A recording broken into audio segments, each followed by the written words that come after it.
Cell membrane का काम क्या है? सेल मेम्ब्रेन का काम है सेल के अंदर किसी चीज़ का आना और सेल के बाहर किसी चीज़ का जाना।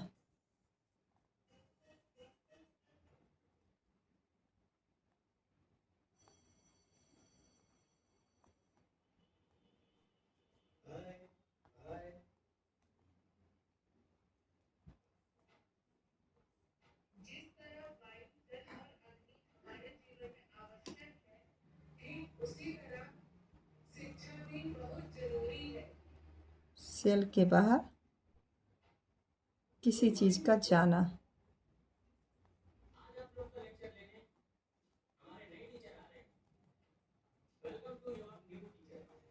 ये इसका काम होता है सेल मेम्ब्रेन का, यानी कि ट्रांसपोर्ट करना। तो अब हम थोड़ा सा पढ़ लेते हैं कि ट्रांसपोर्ट है क्या। ये ट्रांसपोर्ट करना होता है, सेल मेम्ब्रेन का काम है ट्रांसपोर्ट करना। तो ट्रांसपोर्ट ना दो तरह के होते हैं।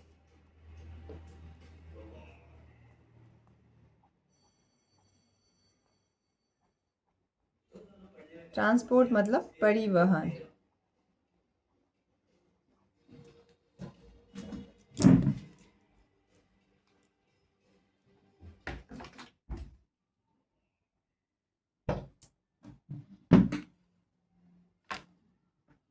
तो ये जो होते हैं ना दो तरह के होते हैं। ट्रांसपोर्ट भी जो होता है ना दो तरह का होता है।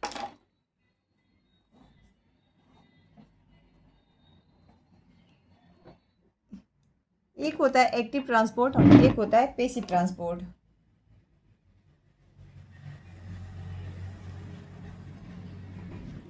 एक होता है एक्टिव ट्रांसपोर्ट, एक होता है पैसिव।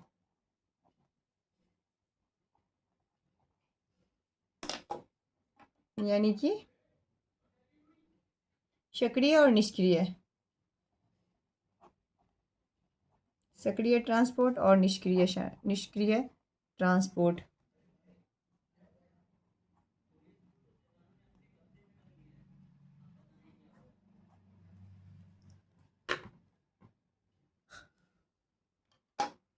पैसिव का मतलब होता है कि चीज़ें हमेशा ज़्यादा से कम की ओर जाएगी।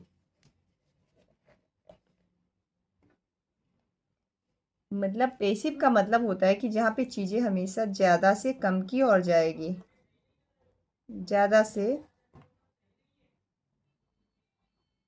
कम की ओर जाती है।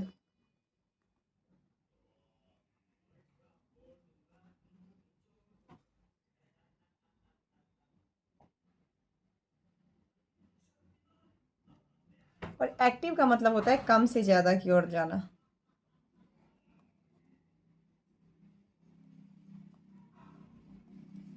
कम से ज़्यादा की ओर मतलब अगर हम नीचे से ऊपर जाते हैं तो हमको उसमें ज़्यादा एनर्जी लगेगा। मतलब कम से ज़्यादा सीढ़ी चढ़ते हैं, नीचे से ऊपर चढ़ेंगी फोर फ्लोर तक, तो हमें एनर्जी ज़्यादा लगेगा। इसलिए यहाँ पे एटीपी की ज़रूरत होती है, नीड एटीपी। एटीपी बायोलॉजी में एनर्जी को ही एटीपी बोलते हैं।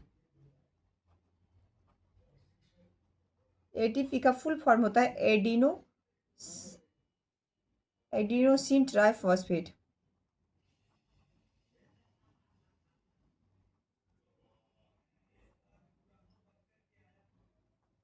फॉस्फेट।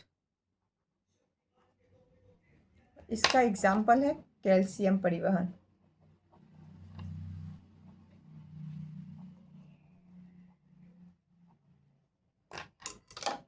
ठीक है। और यहाँ पे एटीपी की आवश्यकता, नो नीड एटीपी, क्योंकि यहाँ पे सीढ़ियों में चढ़ते हैं अगर, तो ऊपर से नीचे आने में हमें ज़्यादा एनर्जी का यूज़ नहीं होता है, पर नीचे से ऊपर जाने में हमें ज़्यादा एनर्जी का यूज़ होता है। हम ज़्यादा एनर्जी का यूज़ करते हैं, ज़्यादा एनर्जी लगता है नीचे से ऊपर जाने में। लेकिन ऊपर से नीचे आने में ज़्यादा एनर्जी नहीं लगता है, इसलिए यह इसको नो नीड एटीपी, इसको एटीपी की ज़रूरत नहीं है।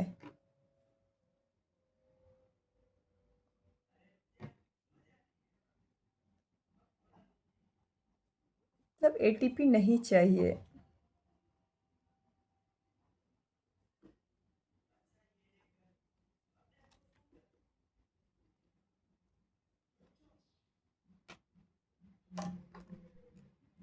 इसके में होता है ऑस्मोसिस,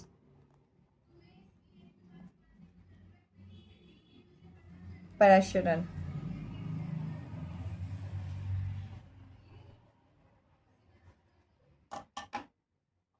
जब कोई लिक्विड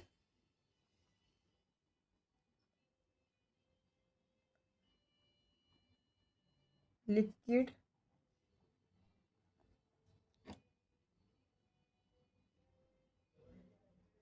ज़्यादा से कम की ओर जाए,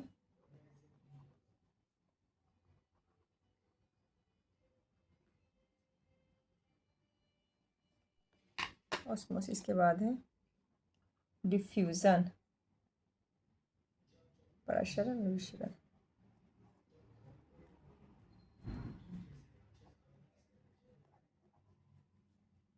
मतलब विशरण, जब गैस के लिए गैस ज़्यादा से कम की ओर जाए, जब गैस ज़्यादा से कम की ओर जाए तो डिफ्यूज़न।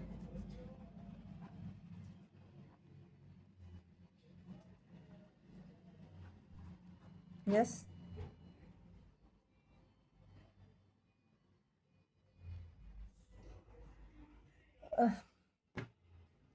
सेल मेम्ब्रेन का काम है सेल के अंदर किसी चीज़ का आना या सेल के बाहर किसी चीज़ का जाना, यानी कि ट्रांसपोर्ट करना। सेल मेम्ब्रेन का काम होता है ट्रांसपोर्ट करना।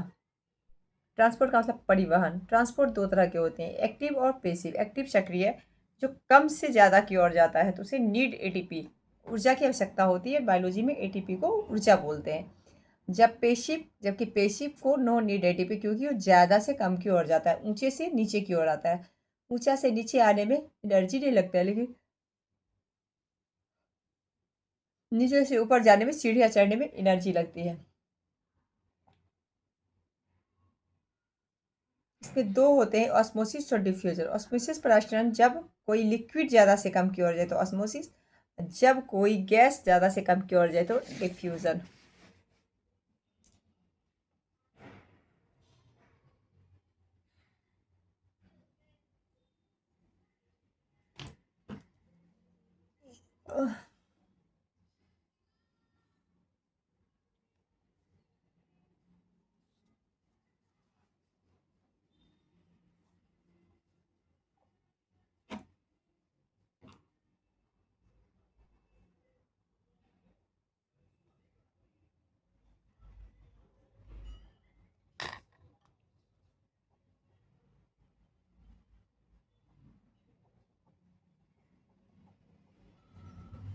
ज़्यादा से कम,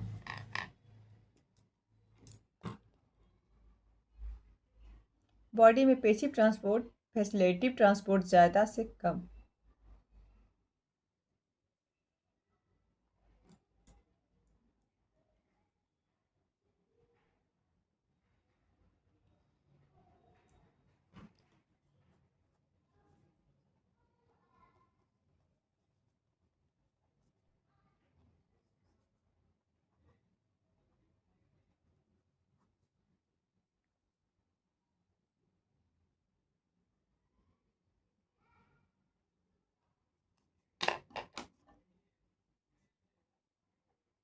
फैसिलिटेटिव फैसिलिटेटिव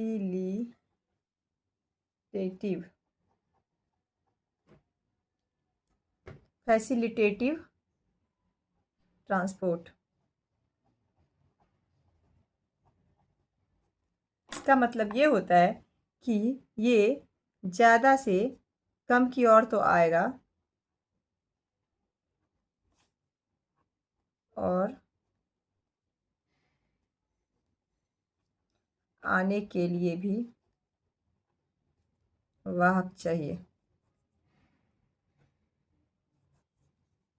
वो वाहक क्या है? प्रोटीन। ये इतना ज़्यादा सुस्त है कि ज़्यादा से कम की ओर जाने के लिए भी इसको वाहक चाहिए। एक तो ऐसे ही एनर्जी नहीं लगती है, उसमें भी उसको कोई सपोर्टिव चाहिए, उसमें भी कोई सपोर्ट चाहिए, और वो सपोर्ट क्या है? प्रोटीन।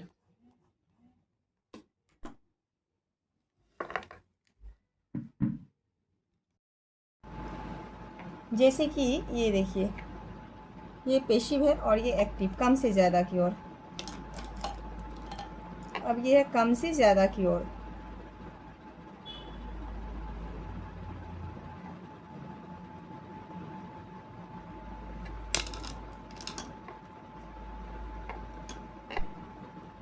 कम से ये जाएगा ज़्यादा की ओर।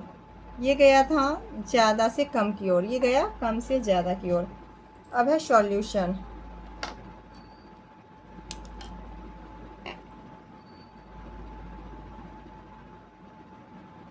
सॉल्यूशन सॉल्यूशन का मतलब ये है कि सॉल्यूशन का मतलब ये है पानी प्लस नमक। पानी ज़्यादा तो सॉल्वेंट, सॉल्यूशन मतलब होता है पानी प्लस नमक।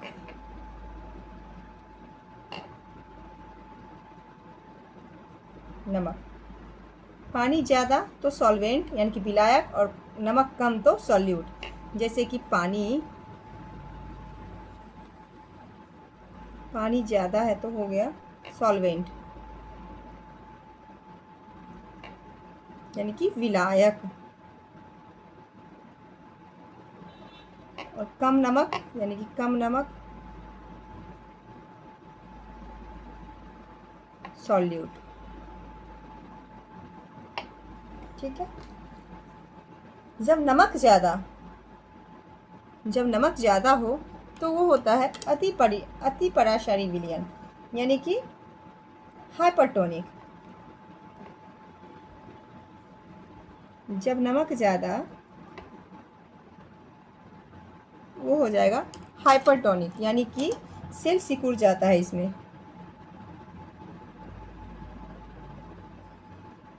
हाइपरटोनिक सॉल्यूशन, अति परासारी विलयन।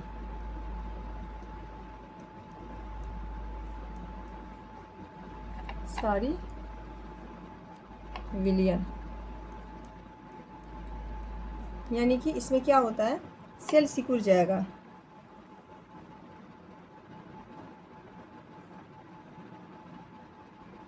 नमक ज़्यादा और पानी कम है, मान लीजिए जैसे कि एग्जांपल है किशमिश, कम पानी में देंगे तो वो सिकुड़ ही जाएगा ना। अगर पानी ज़्यादा रहेगा तो वो फूल के बड़ा होगा, कम पानी होगा तो सेल सिकुड़ जाएगा।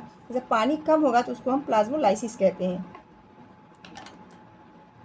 नमक ज़्यादा और जब पानी कम तो उसको हम क्या बोलते हैं, प्लाज्मोलाइसिस।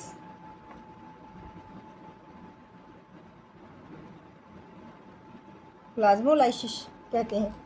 वही नमक कम है और पानी ज़्यादा है तो उसको हाइपोटोनिक कहते हैं। तो जैसे उसका एग्जांपल है फूला हुआ किशमिश यानी कि सेल।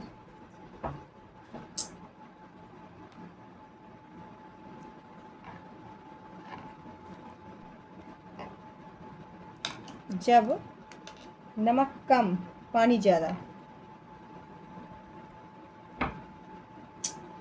हे भगवान, नमक कम प्लस पानी ज़्यादा, अभी थप्पड़ देंगे इसको। पानी ज़्यादा तो हो जाएगा हाइपोटोनिक। हाइपोटोनिक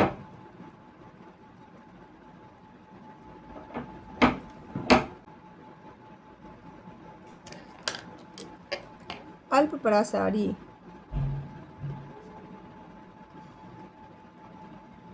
एग्जाम्पल क्या होगा, फूला हुआ किशमिश। एग्जाम्पल होगा फूला हुआ किशमिश।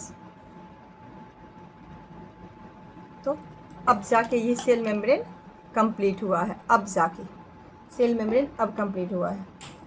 अब है सेल ऑर्गेनेल पढ़ेंगे।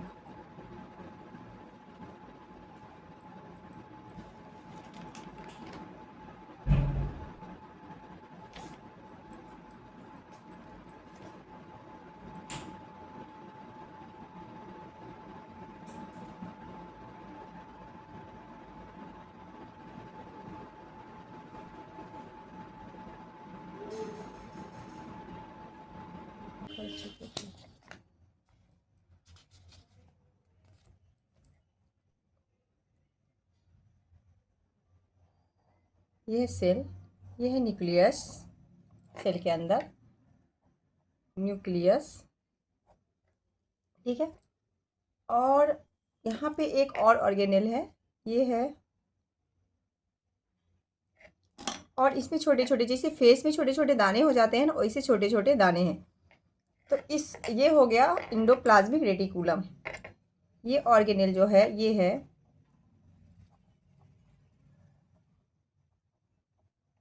इंडोप्लाज्मिक रेटिकुलम, उसको शॉर्ट में ER बोलते हैं, और हिंदी में अंतःद्रव्य जालिका बोलते हैं।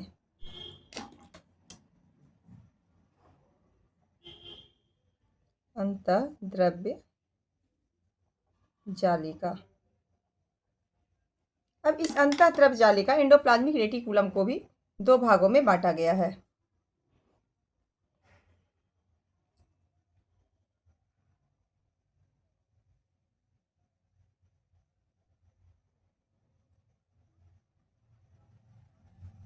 दो भागों में बांटा गया, एक है स्मूथ इंडोप्लाज्मिक रेटिकुलम और एक है ये एक है smooth endoplasmic reticulum, smooth smooth ER, और एक है रफ, शॉर्ट में लिखेंगे RER, और इसको बोलेंगे SER। मतलब एंडोप्लाज्मिक रेटिकुलम दो तरह के होते हैं, एक होता है रफ, एक होता है स्मूथ। तो ये रफ क्यों है? इसके पास चूंकि राइबोसोम है। ये जो दाने हैं ना, दाने जो है राइबोसोम है, इनके पास राइबोसोम है, राइबोसोम है, इसलिए ये रूखे हैं। तो इनका तो रफ एंडोप्लाज्मिक रेटिकुलम का काम क्या होगा? प्रोटीन का निर्माण करना।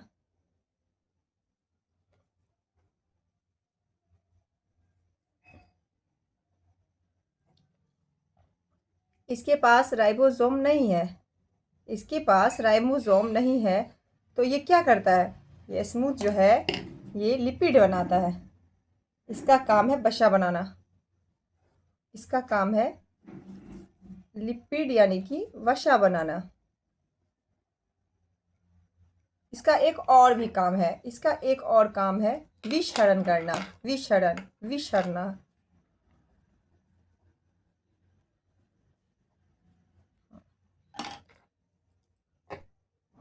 कैसे है ये विषहरण? ये देखिए, हमारे शरीर में जो एक अंग है उसका नाम है लीवर। तो लीवर जो क्या करता है ना, टॉक्सिक का काम करता है, क्योंकि लीवर का काम ही होता है शरीर के विषहरण को करना, विष को हरण करना। तो रोज जैसे शराब पीता है तो लीवर क्या करता है, उसके विष को निकालता है। लेकिन इसीलिए जब ज़्यादा शराब पीने लगता है कोई, तो लीवर भी विष निकालते निकालते वो भी थक जाता है, और उसके बाद वही अगर विष हरण नहीं करना बंद कर देता है तो लीवर इन्फेक्टेड हो जाता है। तो ये विष हरण करता है कहाँ? टॉक्सिफिकेशन करता है कहाँ? लीवर से डिटॉक्सिफिकेशन करता है, लीवर से।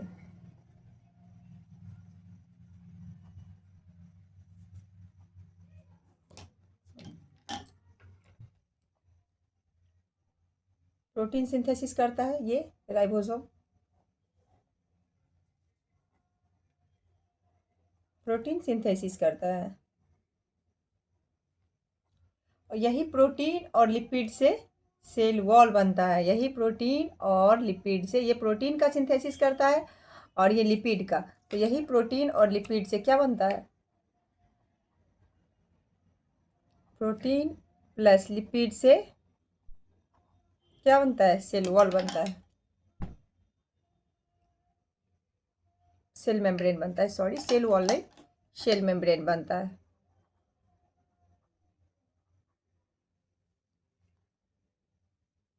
सेल मेम्ब्रेन बनता है, ठीक है।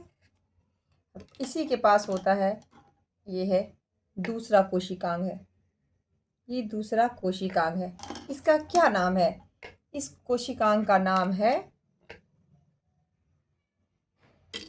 इस कोशिकांग का नाम है गोल्जी बॉडी।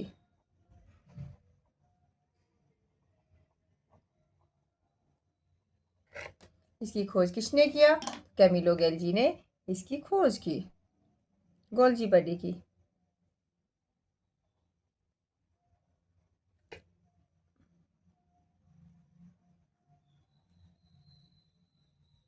खोज की। गोल्जी बॉडी को ट्रैफिक पुलिस भी कहा जाता है। Traffic police.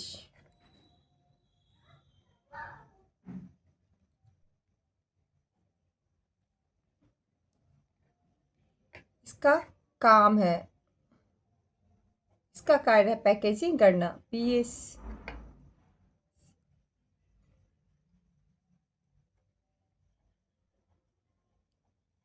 पैकेजिंग करना किसको?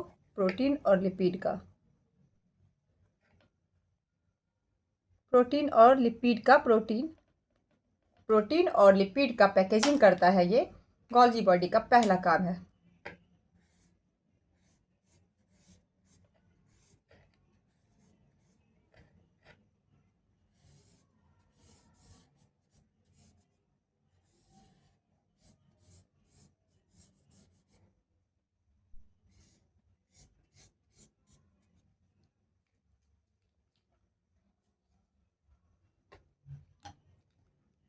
मतलब क्या है ना,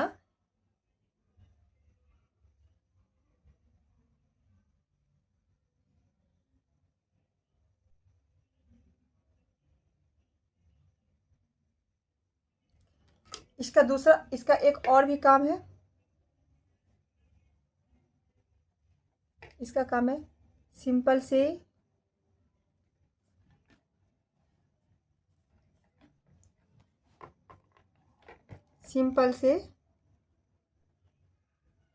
कॉम्प्लेक्स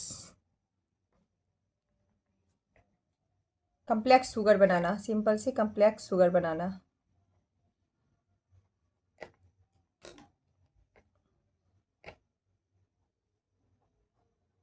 इसके बाद क्या है?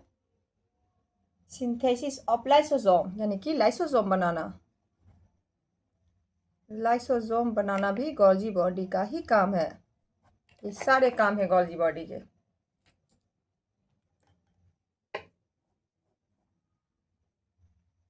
इसको traffic police of the cell या कहते हैं पोस्टमैन ऑफ द सेल कहते हैं।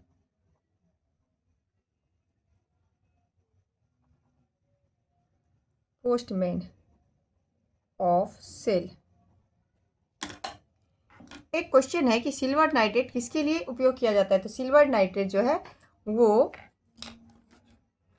हम गोल्जी बॉडी का निर्माण किया जाता है।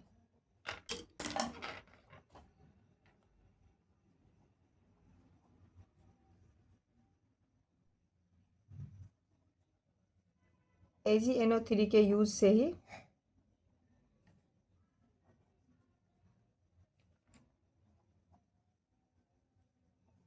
गोल्जी बॉडी की खोज की गई।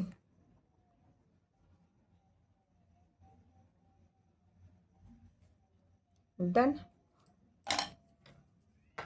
डन। ये सेल ऑर्गेनेल, मतलब ये गोल्जी बॉडी जो है, इसका खोज कैमिलो गोल्जी ने किया था। गोल्जी बॉडी को ट्रैफिक पुलिस या पोस्टमैन ऑफ द सेल भी कहते हैं। इसका वर्क है, इसका कार्य है पैकेजिंग करना प्रोटीन और लिपिड का। वो जो इंडोप्लाज्मिक रेटिकुलम प्रोटीन और लिपिड बनाता है उसका पैकेजिंग करना गोल्जी बॉडी का काम है। उसके बाद सिंपल से कम्प्लेक्स शुगर बनाना, ये भी गोल्जी बॉडी का ही काम है। उसके बाद लाइसोसोम का भी निर्माण गोल्जी बॉडी करता है, उसका ही कार्य है, गोल्जी बॉडी का कार्य है लाइसोसोम का निर्माण करना। AgNO3 का यूज कहाँ किया जाता है? तो AgNO3 के यूज से ही गोल्जी बॉडी की खोज की गई है, मतलब गोल्जी बॉडी भी कंप्लीट। ये जो है ना, ये छोटा छोटा ये दाना, ये इसी को, ये राइबोसोम है। तो गाइस ये सेल ऑर्गेनेल्स। आज गोल्जी बॉडी खत्म। आज आज का क्लास यहीं तक। तो जैसा कि हमने आज पढ़ा, मैं एक बार और ये कर दूं, रिपीट कर दूं।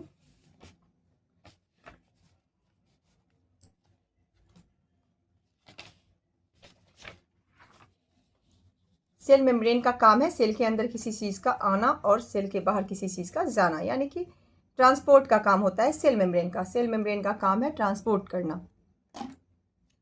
ट्रांसपोर्ट मतलब परिवहन। तो अब हम ये देखते हैं कि परिवहन होता क्या है। ट्रांसपोर्ट दो तरह के होते हैं, एक एक्टिव और पैसिव। एक्टिव ट्रांसपोर्ट और पैसिव ट्रांसपोर्ट। एक्टिव का मतलब ये होता है कि कम से ज़्यादा की ओर, अगर ये कम से ज़्यादा की ओर जाएगा तो इसको एनर्जी की आवश्यकता होगी। बायोलॉजी में एनर्जी को एटीपी बोलते हैं, इसलिए एडिनोसिन ट्राइफॉस्फेट एटीपी का फुल फॉर्म होता है। तो ज़्यादा कम से ज़्यादा की ओर जाने के लिए एनर्जी लगती है, तो इसको नीड एटीपी होती है, इसको एटीपी की जरूरत होती है। एग्जाम्पल है कैल्शियम परिवहन। पैसिव में ज़्यादा से कम की ओर जाते हैं, यानी कि ऊपर से सीढ़ी से अगर ऊपर से नीचे हम आते हैं तो हमें कम एनर्जी लगता है जबकि नीचे से ऊपर जाते हैं तो ज़्यादा एनर्जी लगता है। तो जब ऊपर से नीचे आते हैं तो कम एनर्जी लगता है, तो इन्हें एटीपी का ज़रूरत नहीं पड़ता, यानी कि नो नीड एटीपी। उसके बाद होता है ऑस्मोसिस, प्रसरण और डिफ्यूज़न। जब कोई लिक्विड ज़्यादा से कम की ओर जाए, जब कोई लिक्विड ज़्यादा से कम की ओर जाता है तो वो ऑस्मोसिस होता है। लेकिन जब कोई गैस ज़्यादा से कम की ओर जाता है तो वो डिफ्यूज़न होता है। ये देखिए ज़्यादा है, ये ज़्यादा से कम की ओर गया है, ये डिफ्यूज़न है। एक होता है फैसिलिटेटिव, सी है ये, सी, फैसिलिटेटिव ट्रांसपोर्ट, यानी कि ज़्यादा से कम की ओर आने के लिए, यानी कि ऊपर से नीचे आने में एनर्जी कम लगता है, लेकिन हमें ऊपर से नीचे तक आने के लिए भी किसी की सहायता की ज़रूरत है, किसी वाहक की ज़रूरत है, तो उसी को फैसिलिटेटिव ट्रांसपोर्ट कहते हैं। और इसका वाहक कौन बनता है? तो प्रोटीन बनता है इसका वाहक। इधर देखिए, कम से ज़्यादा की ओर, कम से ज़्यादा की ओर, ये कम से ज़्यादा की ओर गया। अब है सॉल्यूशन। सॉल्यूशन मतलब ये है कि पानी प्लस नमक, यानी कि पानी अगर ज़्यादा है तो सॉल्वेंट और कम नमक है तो सॉल्यूट। तो जब नमक ज़्यादा है तो उसको हाइपरटोनिक सॉल्यूशन कहते हैं, अति परासारी विलयन। और हाइपरटोनिक सॉल्यूशन में सेल सिकुड़ जाता है, क्योंकि पानी कम होगा तो सेल सिकुड़ जाएगा। जब पानी कम होता है तो सेल्स उसको प्लाज्मोलाइसिस कहते हैं, यानी कि जब नमक ज़्यादा हो और पानी कम हो तो सेल सिकुड़ जाता है, उसको प्लाज्मोलाइसिस कहते हैं, पानी कम को। उसके बाद जब नमक कम हो और पानी ज़्यादा हो, नमक कम और पानी ज़्यादा होता है तो उसको बोलते हैं हाइपोटोनिक। हाइपोटोनिक यानी कि हाइपोटोनिक सॉल्यूशन में ऐसा होता है, इसको हिंदी में अल्परासारी बोलते हैं, कि फुला हुआ किशमिश इसका एग्जाम्पल है। हाइपोटोनिक में पानी ज़्यादा होता है, किशमिश को आप रात भर पानी में छोड़ दें तो वो सुबह फूल के बड़ा बड़ा हो जाता है। तो ये होता है हाइपरटोनिक और हाइपोटोनिक। नेक्स्ट है सेल ऑर्गेनेल। सेल ऑर्गेनेल यानी कि अंगक, सेल का अंगक।